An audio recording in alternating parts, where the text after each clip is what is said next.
Hey, everybody, welcome to Inside the Album with Don and Tommy. I'm Don Seckler. I am Tommy Slipping Hilkin. Yeah. I'm also Slappy Wilbury. I don't know if you noticed. Slappy. Nice. This is the podcast where we take our favorite albums and we talk about all the stories behind the writing of the songs and the recording of the album and get all the inside dirt on how these great albums were produced. So today we are doing Traveling Wilburys Volume 1. A great album, one of my all-time favorites. And it's, if you don't know, it's the Traveling Wilburys are a supergroup. So, and You probably think? the superest of the supergroups, right, Tom? Don't you think? Wow. Well, you got everybody in the group is a legend. Yeah.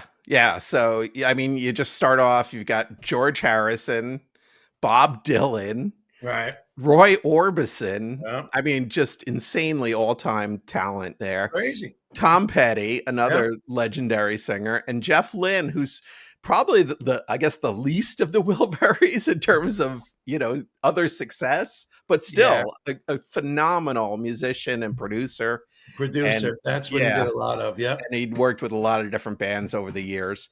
So the interesting thing was they gave themselves all Wilbury names. So George Harrison was Nelson Wilbury. Jeff Lynne was Otis Wilbury. Nice. Roy Orbison is Lefty Wilbury. Tom Petty is Charlie T. Wilbury Jr.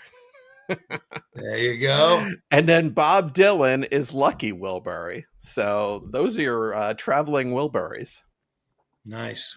Welcome aboard, Wilburys. Yeah. So this album came out in October. It's October 18th of 1988. So, the kind of the tail end of the 80s, right? And you've got a lot of stuff is changing in music.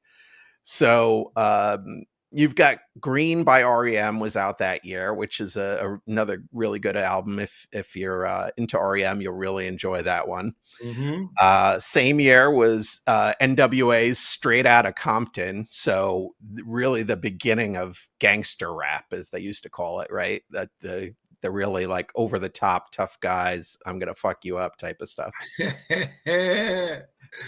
Then you've got Nothing's Shocking by Jane's Addiction. Wow. And you also have And Justice for All by Metallica, which is kind of a real like metalheads album because the songs are super long and complex, and it's very technical album for Metallica. So there's a lot of different stuff happening at this time, and this is right before the grunge explosion in 1991-92, just a few years prior to that. So music is changing. We've been through the hair metal stuff. That's kind of, at its peak, I guess, right around this time, right? 87, 88. It was still really, really popular. You've got all those hair bands, Poison. Yeah. There's a million of them. White Snake, all those bands with the big poofy hair. Slowly heading into grunge and yeah, Guns N' Roses. Slowly heading Guns N' into Roses was out this time. Yeah. So it's interesting that this is not like any of those albums. It's not an alternative album. It's not a rap album. Obviously, it's not metal. It's not, Jane's Addiction, I guess, is alternative too. But this is a straight ahead kind of classic rock album 10 years after classic rock has kind of bit the dust, basically, right? Classic rock, we'd say, ends around 1980, 81, right? Well, airplay wise and stuff like Yeah. that. Yeah. So this album did really well, and I mean, it helps when every guy in the band is a household name. But it went to number 1 in Australia and Canada and number 3 in the US, and it sold over 4 million copies. Which is wild. What blows my mind? We're talking here. It's like I always have to throw this stuff. That's 37 years ago. Yeah, you're old. No, dude. Think about it. We're talking about classic rock. This is only 37 years old. The other ones were covering a 50. Oh, I know.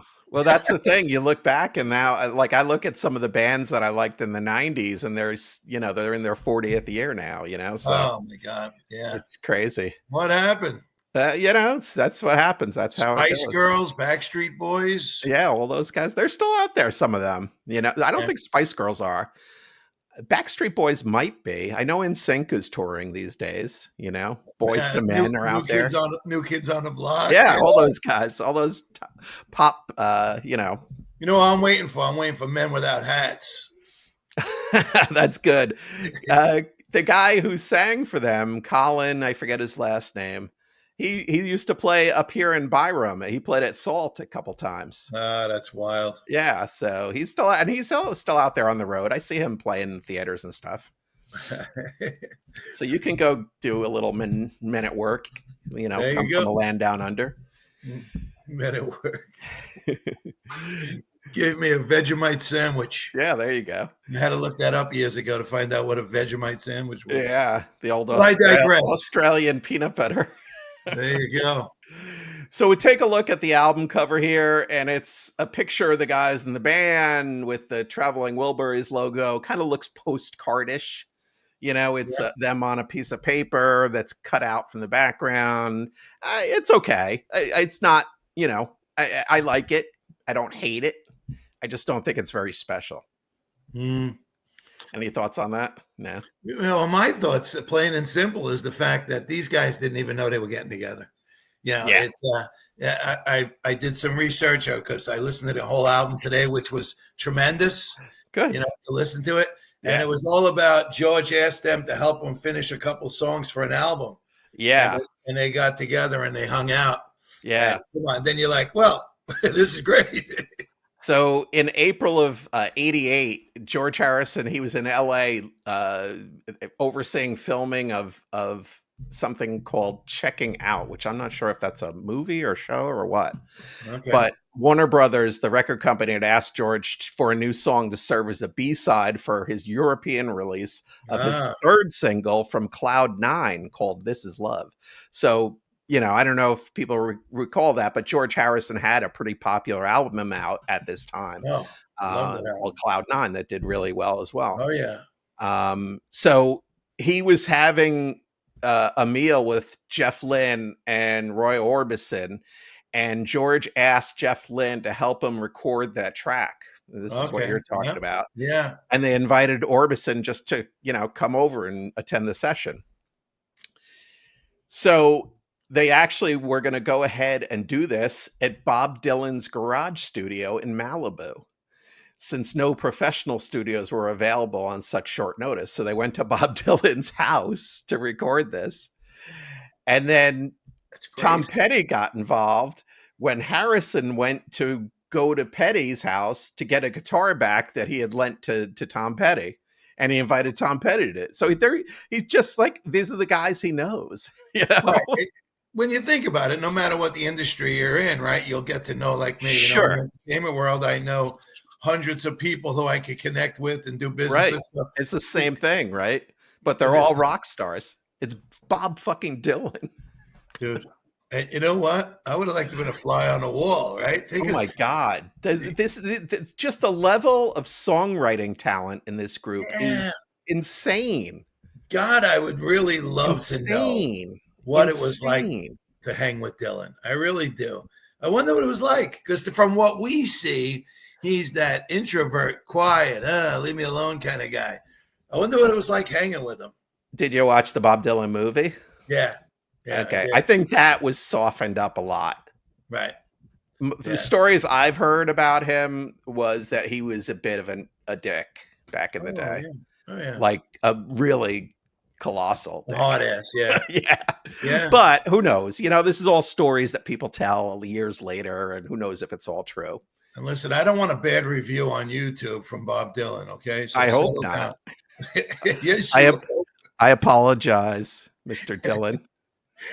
Mr. Or what's his real name? Oh, God. Bob Dylan's real name. Zimmerman. I apologize, Mr. Zimmerman. Robert Zimmerman. Bobby. Bobby. All right. Bobby Bob. Hey. So anyway, this is how it all comes together. And So they're working on the song that George had started writing, and they completed the track, which they called "Handle with Care" after a label in a box on a box in Dylan's garage. Yeah. Yeah. So they took the song "Handle Me with Care" or "Handle with Care," and they brought it to Warner Brothers, and they said, "No, this is way too good to go as a B-side."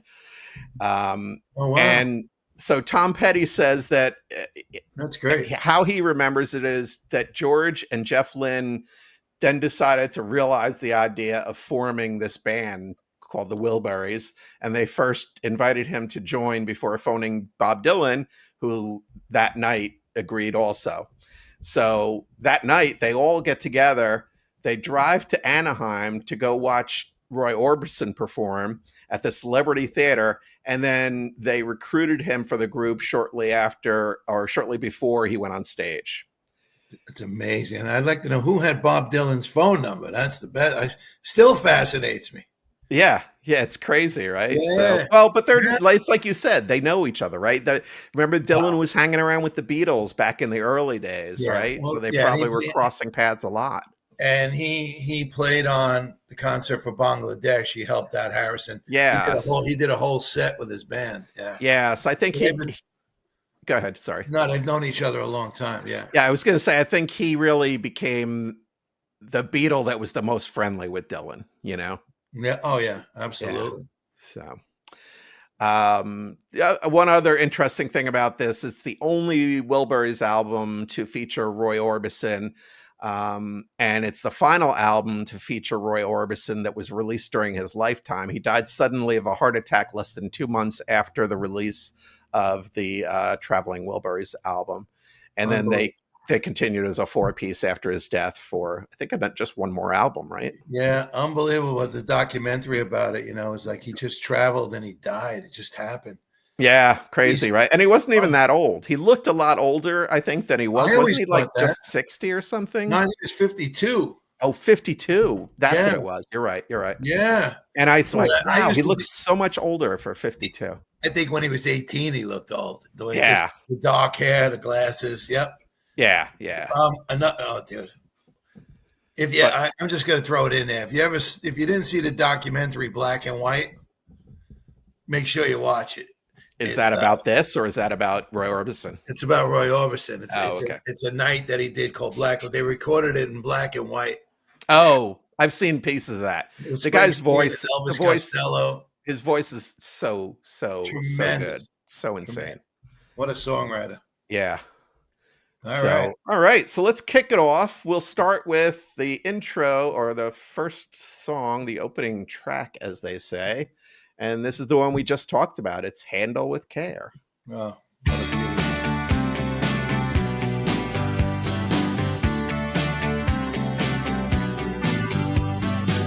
being beat up and battered around, being sent up and I've been shut down. You're the best thing that I've ever found. Handle me with care. Reputation's changeable, situation's tolerable, but baby, you're adorable. Handle me with care. I'm so tired of being lonely. I still have some love to give. Won't you show me that you really care?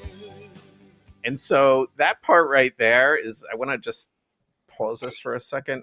Yeah. That's classic Roy Orbison, right? He's got this great voice that it's he's heartbroken all the time, right?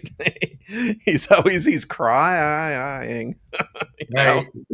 So I think his voice was so distinctive. I mean, obviously they all have distinctive voices. Dylan, Petty, George Harrison, everybody's got a very well-known voice, but this Roy Orbison just comes in, and that loss or heartbreak, nobody does it better. And they're all lead singers. Yeah. Which is another thing. A lot of times super groups get together and it's just the guitarist, the drummer, like Right. famous people. These guys are all singers in their bands, every single one of them. Singers and songwriters, they're all legendary songwriters. It's just the true. list of hits that they've had is insane. Yeah, so what a group. Yeah. So Tom Petty was asked in an interview what it's like co-writing a song with Bob Dylan. And so he said, there's nobody I've ever met who knows more about the craft of how to put a song together than he does. I learned so much from just watching him work. He has an artist's mind and can find a line, find in a line the key word and think of how to embellish it to bring the line out.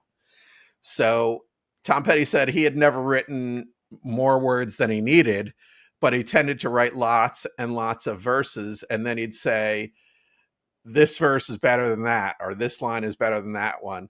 And then slowly this whole picture emerges. So, Dylan really, the craft of writing songs was, his real expertise, I think. Do you have it there? Who wrote this one, Handle with Care? I think Harrison tune, right?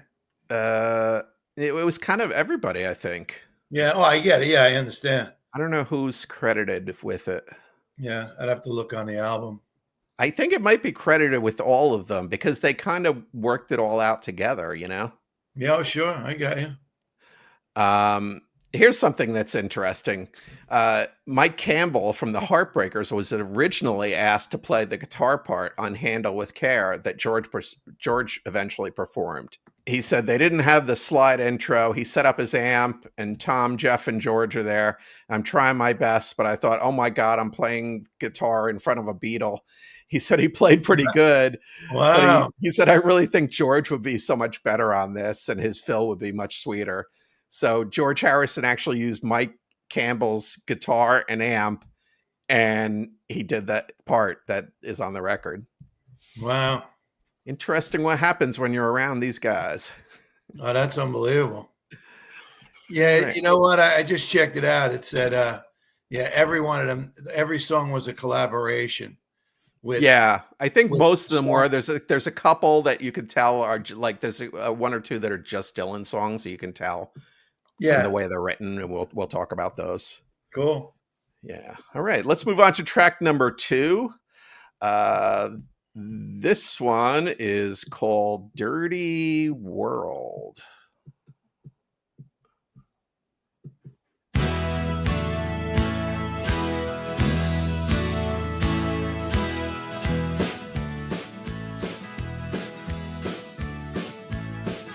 He loves your sexy body. He loves your dirty mind. He loves when you hold him, grab him from behind. Oh, baby, you're such a pretty thing. I can't wait to introduce you to the other members of my gang. You don't need no wax job. You're smooth enough for me. If you need your oil change, I'll do it for you free. Oh, baby, the pleasure be all mine. If you let me drive your pickup truck and park it where the sun don't shine. It's great. It's great. I just want to share with you before you start. Yeah. Yeah. I started listening today and I sat down and really listened to it, and the influences and who they were, and you'll hear it in other songs too. Oh yeah. But this song, the whole riff of is to be stuck inside of Mobile. Yeah, it's very, very Dylan cadence to it, right? Baby, when he's singing. I don't think Bob Dylan can sing any other way though, right? No, but even the whole melody is bouncing. Yeah. It's the same bounce. Yeah. No, I get it. Even when he does Dylan does something really rocky, You Gotta Serve Somebody, where it's electric and everything, he's still got that same cadence and rhythm that he does when he plays acoustic as well. Unbelievable. So for this song, George Harrison gave each of the guys copies of magazines and had them pick out lines from the articles that became lyrics for the closing section of the song. They recorded this part by standing around a microphone and then taking turns singing into, singing whatever was on the list that they had from the stuff they had taken out of the magazine. So at least one of the magazines was about cars, which explains where you get fuel injection and 5-speed gearbox, which are a couple of the lines on that back end. Wow, that's great. That's a great idea, though, right? Yeah, yeah. And it's a little kind of, winky wink, it's kind of a little sexual innuendo there. If you need your oil changed, I'll do it for you for free. Right. So there's having a little fun there as well. The old dipstick. All right. So let's move on to track number 3. And this one is called Rattled. Great tune. Well, I get rattled every time we meet. I get rattled even in my sleep. I get rattled, baby. Oh, you. Yeah, I get twisted, I get turned around. I get twisted and I'm up and I'm down. I get twisted, baby. Oh, you. Well, baby, won't you stay one night for me? Baby, is there something wrong with you? Baby, this is out of my control. It looks like nothing wrong, but deep down in my soul. Twisted, shaken, rattled. I get rattled, baby. So I love this too. This is an awesome song. Oh, yeah. And even though it kind of sounds like a real like Roy Orbison number, sounds like a throwback to the 50s, it's written by Jeff Lynne. Yeah. You know where the influence comes in on this song? Where's it's George, who's an influence on Jeff Lynne, and George's favorite performer was Carl Perkins. Oh, okay. There you go. Oh, and when you you can hear hear that that- here. Yeah. Oh, yeah. That's a Carl Perkins tune right there. No doubt. Yep. So the drummer on the track, who was Jim Keltner, who's a guy who's, on a million records with a bunch of different bands. Sure. He recorded he was playing the shelves and the contents of the refrigerator. Nice. Instead of the actual drums. So George said that I think this is so close to a good old rock and roll thing from like the late 50s.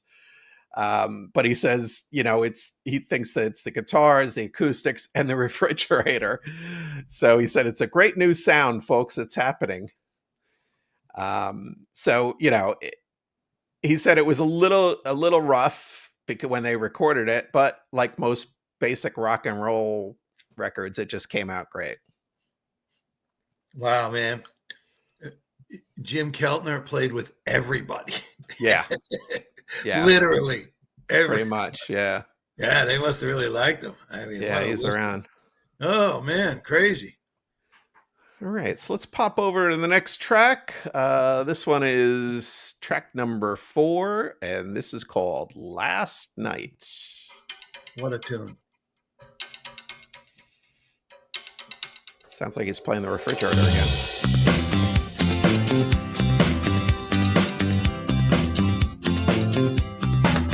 She was there at the bar. She heard my guitar. She was long and tall. She was the queen of them all. Last night, thinking about last night. Last night, thinking about last night. She was dark and discreet. She was light on her feet. We went up to her room, and she lowered the boom. Last night, thinking about last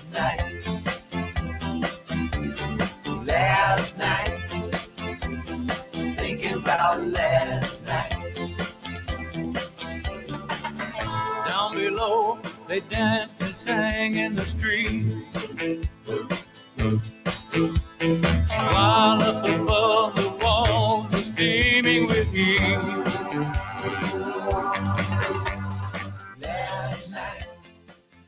So when they were recording, they had less than 2 weeks to record 9 songs for the album, right? So they did the first one, Handle with Care, very quickly. Then they needed 9 songs, but they needed them in 2 weeks because of everybody's schedules. So they were getting very efficient and recording roughly a song a day. And Last Night was one of the first tracks they came up with, and they put it together by throwing out ideas, making sure not to overthink it.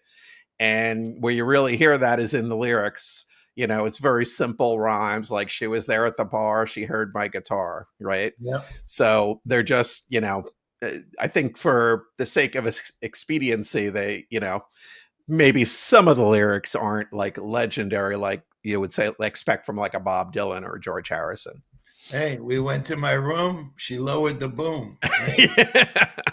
Yeah. So, you know what this music makes me think? You know, these guys were so established as superstars that I think they were just having fun and being pressure free.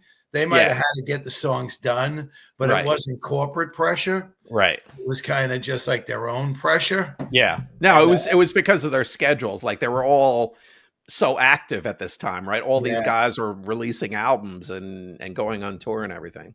Especially Petty. Yeah, he was. Yeah. He was the youngest, I guess, pretty much the guy who was in his prime. Yeah, for sure. The whole group, yeah. For sure. Amazing. So as you said, it tells a story of this lady who, you know, he meets at a bar, gets an invitation up to her room. It all goes according to plan until he asks her to marry him, perhaps in jest. But she then pulls out a knife and robs him. Nice. So the story, one never knows. Maybe it's got some true stuff in there. Yeah, and so the story ends up with the singer back in the bar telling his tale, and so at least he got a song out of it. It's great. It's great. Just, and you know what? So rhythmic. It's good. It's good. When you sit and, you know, I was telling you, I picked up a turntable, you know, and I really understand now sitting down and listening to a whole album, or at least an album side. It's one of the greatest things you can do. Yeah, it's enjoyable. Yeah, we all got into playing one song, you know, playing this and this and running put it on your iPad and just putting it in a mix playlist. You know? Playlist. And now I'm starting to listen to album sides. It's just blowing me away. It's great. I'm loving it. Yeah. And even with new music, I love listening to the whole album and see what else is there and what they're doing, because it's always interesting. My wife just bought a Van Morrison album. I think she paid 99 cents. And it's a killer. It's killer. Yeah. Unbelievable. So on this one, Tom Petty sang the verses and Roy Orbison took the chorus. Yep. And Tom Petty said when the Wilburys wrote a song, they would each try to sing lead, and then George Harrison would decide who sounded the best, and that person would sing it. Oh, what an interesting little tidbit there, Don. Slappy. Yep. So, and again, Jim Keltner was hitting the, kitchen items with the drumsticks. So, because they're recording this. They're recording this at Bob Dylan's house, basically, with, which has a studio. But they're in his house, so they can go around and record in different spots, I guess. That's incredible. Okay, so the next track we're going to move on here is called Not Alone Anymore, and this is track number 5.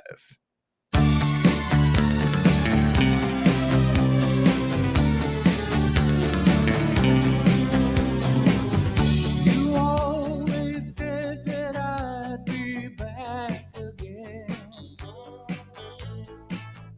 that I'd come running to you in the end.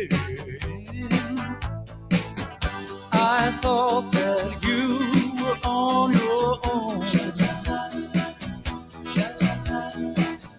and now I find you're not alone.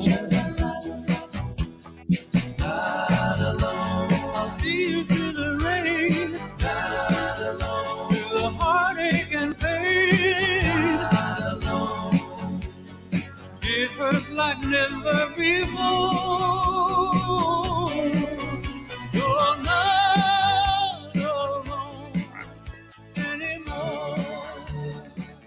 His voice it just always blows my mind. His voice, it's so great, it's crazy good. Dude, give him a sentence. Yeah, and tell him to sing it. Forget about it. It's just he takes it places where nobody thought it should go, but it works out every time. Every time. You know. And So that go ahead. I was just going to say this one was primarily written by Roy Orbison and Jeff Lynne, and obviously Roy Orbison singing on it. But when they first recorded it, none of the guys were real happy with it. So Jeff Lynne was determined to make it work. And the next day he came in and stripped the song. He just left the lead vocal and the drums and completely rewrote it. Oh, wow. So what they originally recorded sounds completely different from what you hear on the record. Is a completely different song. It's got a 50s vibe to it. Yeah, it fits into that Roy Orbison, style, Shirelles, right? Yeah. A male version of, you got the background singers coming in. Yeah, the break. Right. Little doo-woppy, right? Back there. Yep. Yeah. Got background singers, lead singer. Yeah, it's. I can see where they took everything that they enjoyed in their lives and made it happen on these albums. Yeah. And I think, Roy Orbison really probably was the most received the most out of this because he had been out of the spotlight since the 60s, right? Nobody was listening to Roy Orbison in the 80s. Well, he was that's why he was always on tour. Yeah. So he was a road guy and he wasn't recording as much. Or if he was, the albums weren't as popular. But they all considered him a legend and did everything they could to help him stage a comeback. So they also worked with him on his next solo album, Mystery Girl. But since Orbison died of a heart attack in December of 1988, a month before the original, before the album was released, the first single, You Got It, became his first big hit since the 60s. And probably people remember that one. It was a very popular song, right? Great song, man. Yeah. Great song. I love it. As a matter of fact, and it's sad that he died so young, but what a great way to kind of bring him back and get him some recognition. That's definitely well deserved. And there you go. Here's something you want to have some fun one day. Anybody listening, you check it in. Take out some of the greatest albums by these people that we're listening to. Yeah. Oh yeah. Listen to a Roy Orbison album and see what it was like when he was killing it. Right. And there's so many versions of each guy. So you've got George with the Beatles, then there's solo George in the 70s, then there's solo George in the 80s. Completely different Georges, right? Not even close. Absolutely. You've got Dylan, his original folk stuff, his electric stage, and all sorts of stuff since then. So it really is it's worth it to go and check these individuals out in their history. Well, they got a catalog, that's for sure. Yeah, for sure. All right, the next track up is track number 7. It's called Heading for the Light. I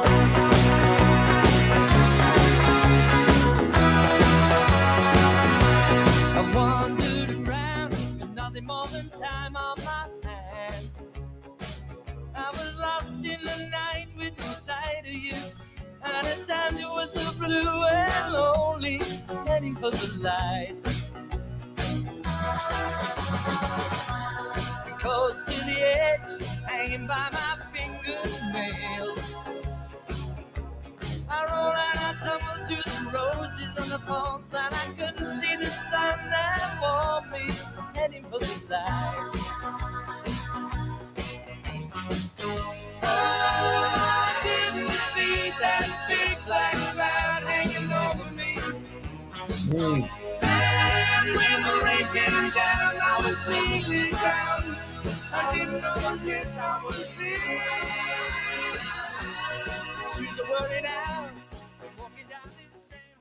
So this obviously is George singing here, and it's a George song, and it sounds a lot like George's Cloud 9 album.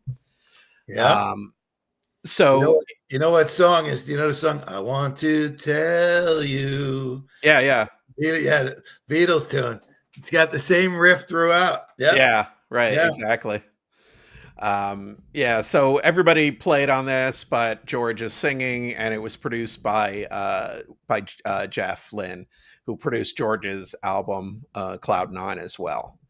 Jeff's voice on that is amazing. Yeah, he's got a great voice too. Got a great voice. Yeah. Oh my God, phenomenal. So it's an upbeat rock track, obviously, but there's some of the Harrison biographers had said that it kind of reflects this rediscovery of his spiritual purpose and reconnection with his deity. There you go. And it's got some saxophone solos in there, and that's played by Jim Horn. I have no idea who Jim Horn is. Never heard of him before, but he played the sax on there. Perfect name. Yeah. All right. So let's move on to the next track, Margarita. Techno.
Was in Pittsburgh late one night.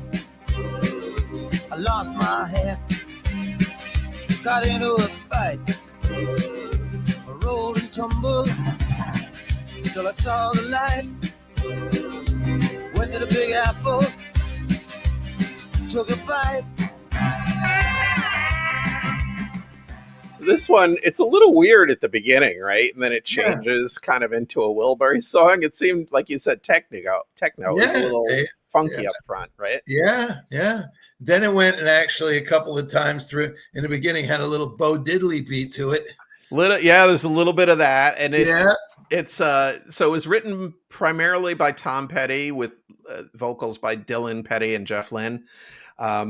George Harrison said that ching ching kind of sound of the guitar.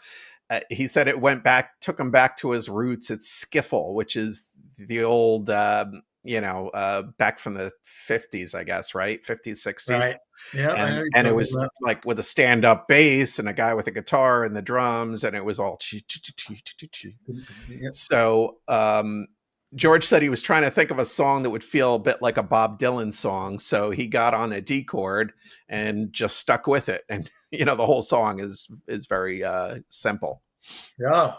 And he said, like I said, I listened to it today. It's fantastic. Yeah. And he said that after half an hour, they really just knocked it into shape and it became a song. So doing quick work here. Yeah. All right. Got into a fight, decided to take a bite.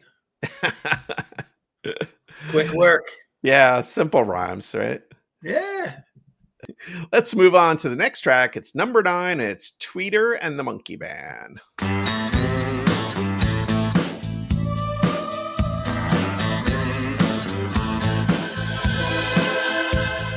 Tweeter and the Monkey Man were hard up for cash. They stayed up all night, selling cocaine and hash.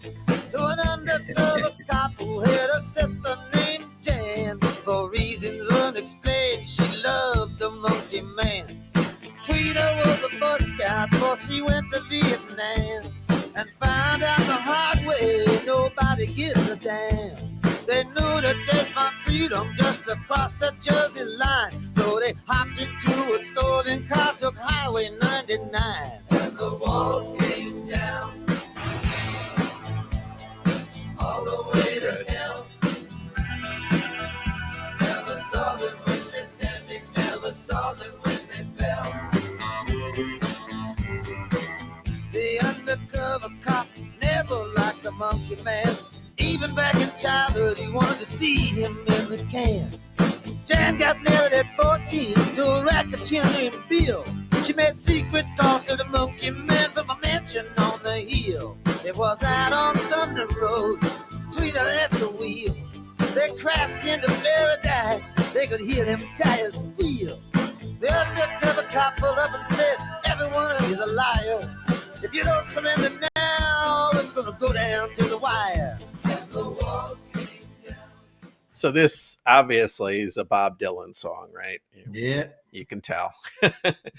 And, you know, it's really kind of one of the, it's as close to a Bob Dylan song as you'll find outside of his Bob Dylan records, you know? Yeah. He doesn't play, right? He doesn't record with a lot of people. And oh, no. Rare.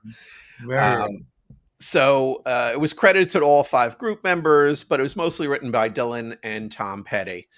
And so Dylan has come up with like tons of eccentric characters in his songs. There's Mr. Jones, Jack of Hearts, Dr. Filth, and here's 2 more, Tweeter and the Monkey Man. And the 2 are criminals on the run, pursued by an undercover cop, but in a twist, the cop's sister saves them and the cop ends up dead. Yeah, it's interesting. He has the cops. It's in Jersey, right? He wrote the song Hurricane about Hurricane Carter. Yeah.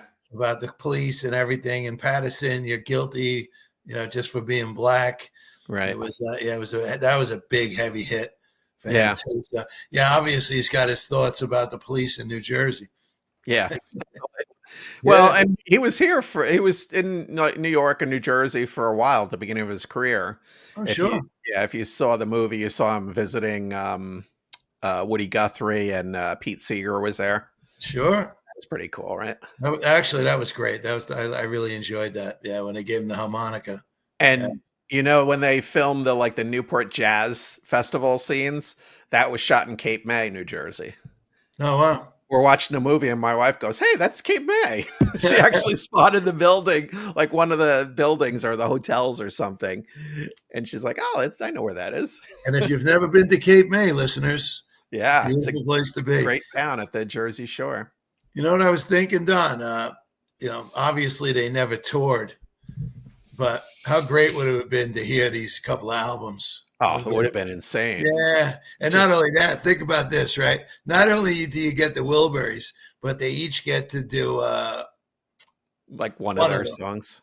Well, I was fortunate enough to see Danny Harrison and Jeff Lynne together. Okay. And they did Handle with Care at the Prue Center. I went to see ELO, and he brought Danny Harrison was the opening act. Mm-hmm. So it's pretty cool to hear it live. It really was. Nice. That is cool. Yeah. So George Harrison said that there were lots of references to Americana in the song, which he and Jeff Lynne didn't really understand. So it's really the American guys doing this one, not the Brits, right? So Petty and Dylan were writing the lyrics and singing them, and Dylan went into the vocal booth with the transcribed lyrics and sang them through, then changed a bunch of lines on the spot, rewriting the song right in the booth. And, you know, Harrison, and so now George Harrison, who's, you know, himself a genius songwriter, has watched as Paul McCartney and John Lennon and Ringo wrote songs. You know, he's no stranger to geniuses' musical work, and he was shocked by how prolific Bob Dylan was. Yeah, that's amazing. And what a great point you just made of the guys he sat around with writing songs.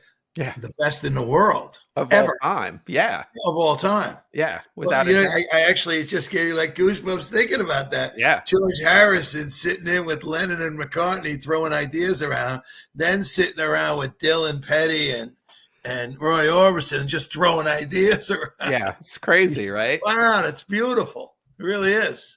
Wow. So three of them are gone now. Think yeah. Sad. Yep.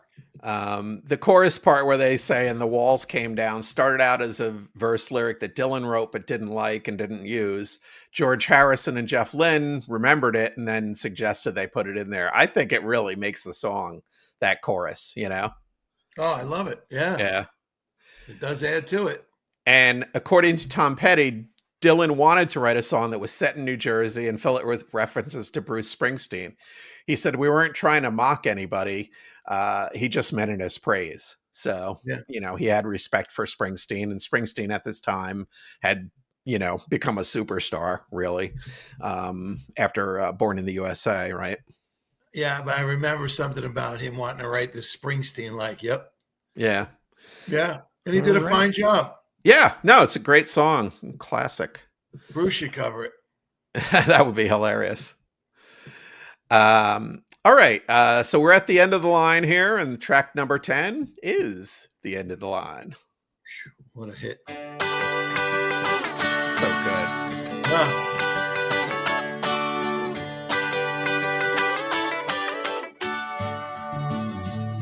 Well, it's all right. Riding around in the breeze. Well, it's all right. If you live the life you please, well, it's all right. Doing the best you can, well, it's all right. As long as you lend a hand.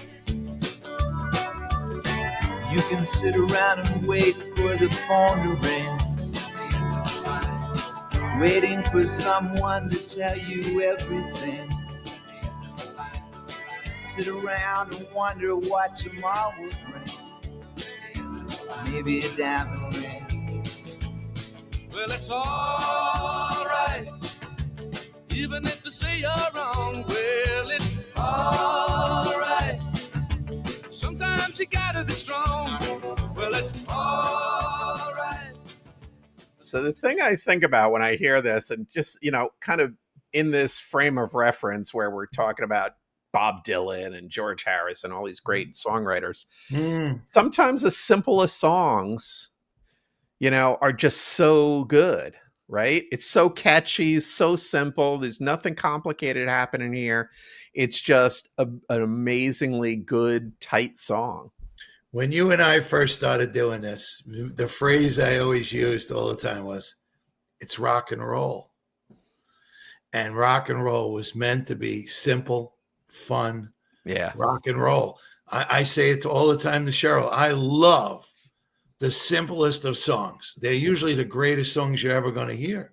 Yeah, really a lot of times. Yeah. Oh, I love them. I love everything about it. Think about it, man. You go back to the blues, right? There was no overproduction, and Chuck Berry, and you know, there was no overproduction, and Little Richard, and it was just you, the instruments, and some recording. You know, right. Yeah, it was the best. And that's what this song is. These guys sitting in a circle. I mean, that's the video, but it's probably great. How they recorded it too. Just jamming. Yeah. Oh, I love that, man. I love everything. I think that's the greatest energy you can have. And, you know, they did it a lot years ago. I'm just saying, where they would sit in the studio and play and record. Yeah. Like some of the songs that we've covered, a few we heard that, you know, was taken and recorded in one take. Right. You're like, crazy. It's not getting better than this. Just that's it. You know? Wrap it up. Yeah, wrap it up. That's the greatest. So this one is credited to all 5 group members, but George Harrison came up with the idea, including the main chord sequence. And, you know, you can hear it. It definitely resembles his Beatles and solo songs in terms of the sound of it. Yeah. But then mixing up the vocals, God, the voices, they're all so different. It's none of them go like they don't they all don't go together, but they go together, right? Yep. But they're all so individual and so distinctive. Right. It's, even maybe Jeff Lynne, a little bit is not as recognizable as like Roy Orbison and Petty and Bob Dylan. But so imagine if they started out, right, and they had to pick a lead singer. You can't. Yeah, that's what I'm saying. You got a whole band of lead singers. You got to get it all in there. Everybody's got to get a part. Everybody, when you think about it, George didn't sing a lot on this. No. Dylan did. Petty did some. Right. Roy Orbison did a lot. Yeah. So it's an interesting mix. But then again, when George was with his friends, I'm certain. I bet you he sat back and was just like, I want to watch these guys. I want to play with these guys. He was that kind of a guy. Me, I love George Harrison. Yeah, me too. Great stuff. That was awesome, Donnie boy. Yeah, that's a Traveling on the album. Volume 1. We got it. Yeah.